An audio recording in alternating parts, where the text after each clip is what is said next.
వేదికలు అలంకరించిన మన ఉప ముఖ్యమంత్రి వర్యులు పవన్ కళ్యాణ్ గారికి, కలెక్టర్ గారికి, అదేవిధంగా శ్రీని గారికి, కృష్ణరాజు గారికి, ఇక్కడికి విచ్చేసిన అధికారులకి, పత్రికా సోదరులు అందరికి కూడా పేరు పేరు నమస్కారం. ఇక్కడ ఈ నియోజకవర్గానికి ఒక ధైర్యం ఏమొచ్చిందంటే, ప్రశ్నించే నాయకుడు మన పవన్ కళ్యాణ్ గారు. అంటే ఉప ముఖ్యమంత్రి అయ్యారు కదా, ప్రశ్నించరని అనుకోవద్దు. ఆయన ప్రశ్నించడం అన్నది పవన్ కళ్యాణ్ గారి యొక్క తమ్ముళ్ళు. దానివల్ల ఏంటంటే పేదవాడికి ఉపయోగం కలుగుద్ది ఏ సమస్య ఉన్నా. మరి రాష్ట్రంలో ఓటు చేయకూడదని ఒక పిలుపుతో ఈ రాష్ట్ర భవిష్యత్తునే మార్చిన నాయకులు పవన్ కళ్యాణ్ గారు, చంద్రబాబు నాయుడు గారు. మరి ఈరోజు రాష్ట్ర పరిస్థితి, ఆర్థిక పరిస్థితి మనం చూస్తూ ఉన్నాం. మొన్నే రివ్యూ చేస్తే రూరల్ డెవలప్మెంట్లో 2000 కోట్లకి సమాధానం లేదు మన కళ్యాణ్ గారు రివ్యూ చేసినప్పుడు. అంత దారుణమైన పరిస్థితుల్లో రాష్ట్రం ఉంది. ఇప్పుడు ఈ రాష్ట్రాన్ని ముందుకు నడిపించాలని ఒక బాధ్యతతో మరి కళ్యాణ్ గారు, చంద్రబాబు నాయుడు గారు పనిచేస్తూ ఉన్నారు. పవన్ కళ్యాణ్ గారికి మన అదృష్టం ఏంటంటే రూరల్ డెవలప్మెంటు, వాటర్ వర్క్స్, అదేవిధంగా పంచాయతీరాజు ఈ రావడం నిజంగా మన నియోజకవర్గానికి అదృష్టం. అలాగే కళ్యాణ్ గారు ఎలక్షన్లో బాగా దగ్గరగా చూశారు మత్స్యకార గ్రామాలు. మంచినీళ్ళు లేక చాలామంది ఆడపడుచులు సార్ని అడిగారు, అది సార్ గుండెల్లో కూడా ఉంది. మరి ఈ విధంగా మన అదృష్టం ఏంటంటే పోర్ట్ఫోలియోలు మన కళ్యాణ్ గారి చేతిలోనే ఉన్నాయి.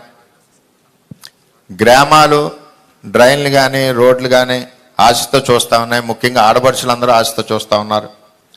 వీటన్నిటి మీద మనకి చాలా మేలు జరుగుద్దని ఒక ఆలోచనతో ఉన్నాం.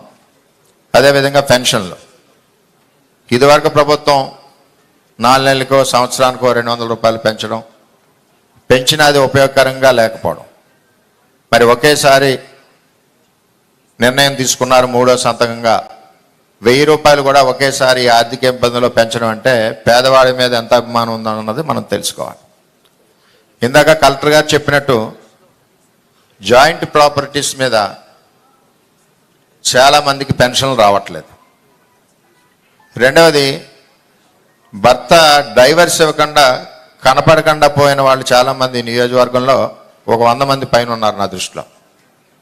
వాటి మీద కూడా ఒక నిర్ణయం తీసుకోవాల్సిన బాధ్యత ఉంది. ఎంచేతంటే భర్త రావట్లేదు, సర్టిఫికెట్ ఇవ్వడం కుదరట్లేదు, ఒంటరి మహిళలు ఇదివరకు ప్రాక్టీస్ ఉంది కాబట్టి దాన్ని కూడా మన డిప్యూటీ సీఎం గారిని దృష్టిలో పెట్టవలసిందిగా కోరుతా ఉన్నాం.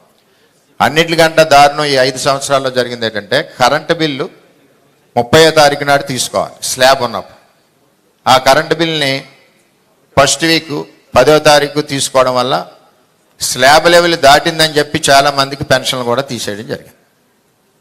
ఆ కరెంట్ బిల్స్ కూడా మన గౌరవ కలెక్టర్ గారు 1వ తారీఖు ముందు తీసుకోవడం వలన ఎలిజిబిలిటీ మిస్ అవ్వకుండా ఉంటున్నారు.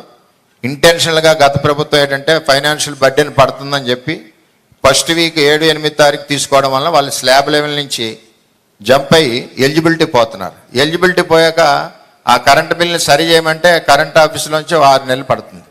మళ్ళీ ఆన్లైన్లో లైన్ పెట్టేసరికి సంవత్సరం వరకు నష్టపోతూ ఉన్నాడు. దీని మీద ఒకటి టెక్నికల్ ప్రాబ్లమ్స్, దీని మీద ఒకటి దృష్టి పెట్టడం.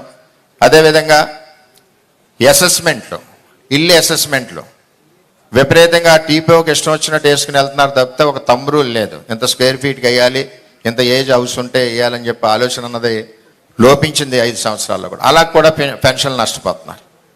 అలాగే సదరన్ క్యాంప్ ఒకటి మరి ఇక్కడ లోకల్గా పెట్టాలి, సదరన్ క్యాంప్ కూడా లేక ఇబ్బందికర పరిస్థితుల్లో పెడుతున్నారు ఫిజికల్ హ్యాండిక్యాప్స్ అని చేత ఇవన్నీ కార్యక్రమాలు ఉన్నాయి కాబట్టి మరి ఎంతో ఆశతో నియోజకవర్గం ఉంది. మరి సార్ 3 రోజుల్లో కూడా మరి బ్రహ్మాండంగా అభివృద్ధి కార్యక్రమాలు ముందుకు స్టార్ట్ అవుతాయని చెప్పి తెలియజేసుకుంటూ, ముఖ్యంగా పెన్షనర్స్లో ప్రాబ్లం ఉంటే ఒక team, revenue department, electrical department, municipal కానీ పంచాయతీ డిపార్ట్మెంట్ని ఒక టీం వేసి ఆ ప్రాబ్లం అదే రోజు సార్ట్ అవుట్ అయ్యేలాగా ఉండాలి. లేకపోతే ఇక్కడి నుంచి అక్కడ తిప్పి, అక్కడి నుంచి ఇక్కడ తిప్పి వాళ్ళు కూలి పని మానుకుని వెళ్ళే పరిస్థితి ఉండదు. కాబట్టి పెన్షనర్స్కి మేలు చేయాలని చెప్పి అందరినీ, ప్రతి ఒక్కరిని కోరుకుంటూ మరి అవకాశం ఇచ్చిన అందరికీ పేరు పేరున ధన్యవాదాలు తెలియజేసుకుంటూ సెలవు తీసుకుంటాం.